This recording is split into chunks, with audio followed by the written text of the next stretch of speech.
नमस्कार, आप देख रहे हैं देश रोजाना। मैं हूं बेनजीर हाशमी। बुलेटिन में शुरुआत करेंगे हरियाणा की बड़ी और खास खबरों के साथ। अंबाला में हरियाणा के ऊर्जा, परिवहन और श्रम मंत्री अनिल विज ने आम आदमी पार्टी और उनके नेताओं पर तीखा हमला बोला।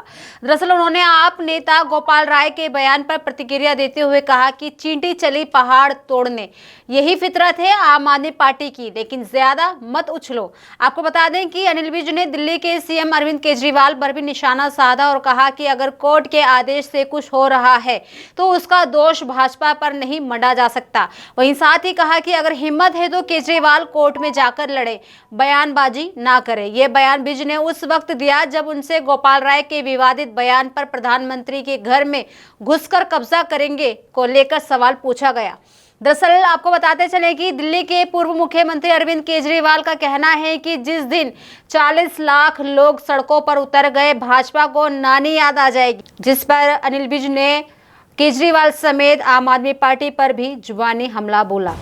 वहीं अहमदाबाद प्लेन क्रैश में गुजरात के पूर्व मुख्यमंत्री व पंजाब भाजपा प्रभारी विजय रूपानी की मौत के बाद चंडीगढ़ स्थित भाजपा कार्यालय में श्रद्धांजलि समारोह का आयोजित किया गया।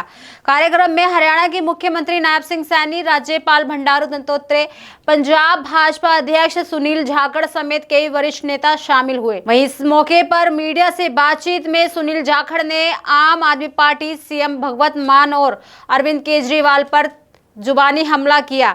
उन्होंने आरोप लगाया कि पंजाब की सरकार अब केवल पैसा कमाने में लगी हुई है। साथ ही जाखड़ ने कहा कि केजरीवाल की दिल्ली वाली टीम ने पंजाब को एटीएम नहीं, पूरा बैंक बना दिया है। ये लोग पंजाब का खून पसीना निचोड़कर हजारों करोड़ों रुपए निकालने की योजना बना रहे हैं, लेकिन भाजपा ऐसा नहीं होने देगी। उन्होंने ये भी कहा कि जो व्यक्ति भगवंत मान के सामने झुका नहीं, उस पर केस दर्ज करा दिया गया। साथ में उन्होंने ये भी कहा कि सारी पार्टियों के नेताओं के खाते चेक किए जाए और सच्चाई सामने लाई जाए। दरअसल आपको बता दें कि इसके अलावा जाखड़ ने कांग्रेस और आप को चोर सिपाही की जोड़ी बताते हुए जनता से अपील की कि इससे छुटकारा पाने का वक्त आ गया है। हरियाणा में मानसून की दस्तक होते ही प्रदेश के कई जिलों में जमकर बारिश हुई। बारिश के कारण कई क्षेत्रों में जल भराव देखने को मिला तो कई गांवों में बाढ़ जैसी स्थिति बन गई। आपको बता दें कि इस बीच नूह में रविवार रात हुई तेज बारिश के कारण 3 मकान टूटकर गिर गए। मकान में दबने से एक 13 साल की बच्ची की मौके पर ही मौत हो गई। वहीं एक ही परिवार के 6 लोग गंभीर घायल हो गए, जिनमें से 3 की हालत ज्यादा गंभीर बताई जा रही है। दरअसल ये पूरी घटना नूह मंडल के गांव गोलपुरी की है, जहां तेज बारिश के कारण 3 मकान ढह गए। मकान में दबने से 13 वर्षीय बच्ची अनीसा की मौत हो गई, जबकि परिवार के 6 लोग अभी अस्पताल में, जिनमें से 3 की हालत नाजुक बताई जा रही है, जिनको पीजीआई रोहतक के लिए रेफर कर दिया गया है। बाकी घायलों का इलाज नल्हड़ मेडिकल अस्पताल नूह में चल रहा है। वहीं मृत बच्ची के शव को पुलिस ने पोस्टमार्टम के लिए भिजवा दिया। इस घटना के बाद से पूरे ही क्षेत्र में मातम पसरा हुआ है। वहीं हरियाणा समेत मानसून ने रविवार को पूरे देश में दस्तक दे दी है। पहाड़ पर लगातार हो रही भारी बारिश से मैदानी इलाकों में भी तबाही जैसे मंजर हैं, तो वहीं हरियाणा की यमुनानगर में बाढ़ जैसे हालात बन रहे हैं।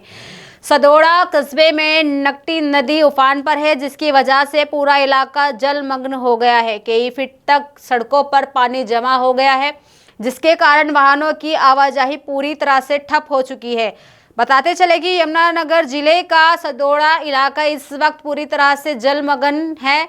पहाड़ी इलाकों में लगातार हो रही तेज बारिश का सीधा असर यमुना पर पड़ रहा है। नकटी नदी ने रुद्र रूप ले लिया है। इन दिनों नकटी नदी अपनी क्षमता से ज्यादा बह रही है। ओवरफ्लो पानी से पूरे इलाके की सड़कों पर कई फीट तक पानी जमा हो चुका है। लोगों के घरों में पानी घुस गया है। लोगों को भारी परेशानियों का सामना करना पड़ रहा है। वहीं हरियाणा के केंद्रीय राज्य मंत्री कृष्णपाल गुर्जर ने पलवल के खिरवाड़ी गांव में विकास कार्यों का शुभारंभ किया। जनसभा को संबोधित करते हुए उन्होंने कहा कि भारत जल्द ही दुनिया की तीसरी सबसे बड़ी अर्थव्यवस्था बन जाएगा। IMF की रिपोर्ट के अनुसार भारत ने 2025 में जापान को पीछे छोड़ दिया है। ये 140 करोड़ भारतीयों की मेहनत का परिणाम है। एक दशक पहले भारत 10वें स्थान पर था। 2014 में प्रधानमंत्री नरेंद्र मोदी के नेतृत्व संभालने के बाद से देश ने कई उपलब्धियों को हासिल किया है। 2023 में भारत ने ब्रिटेन को पछाड़कर 5वां स्थान प्राप्त किया। यहाँ भारत सरकार में मंत्री कृष्णपाल गुर्जर ने कहा कि 2027 तक जर्मनी को भी पीछे छोड़कर तीसरी सबसे बड़ी अर्थव्यवस्था वाला भारत बन जाएगा। हरियाणा के 3 जिलों में 10 साल से पुराने डीजल वाहनों और 15 साल से पुराने पेट्रोल वाहनों पर सख्ती होना शुरू हो गई है। हालांकि इन तीनों जिलों में ये सख्ती 4 महीने बाद यानी 1 नवंबर से लागू होगी, लेकिन दिल्ली में इसे 1 जुलाई से शुरू कर दिया जाएगा। सबसे पहला कदम होगा कि इन तीनों वाहनों को किसी भी पेट्रोल पंप से डीजल नहीं दिया जाएगा। इसके लिए सभी पेट्रोल पंपों पर विशेष ऑटोमेटिक नंबर प्लेट रीडर कैमरे लगाए जाएंगे। दूसरी सख्ती के रूप में वाहन चालकों पर भारी जुर्माना लगाया जाएगा।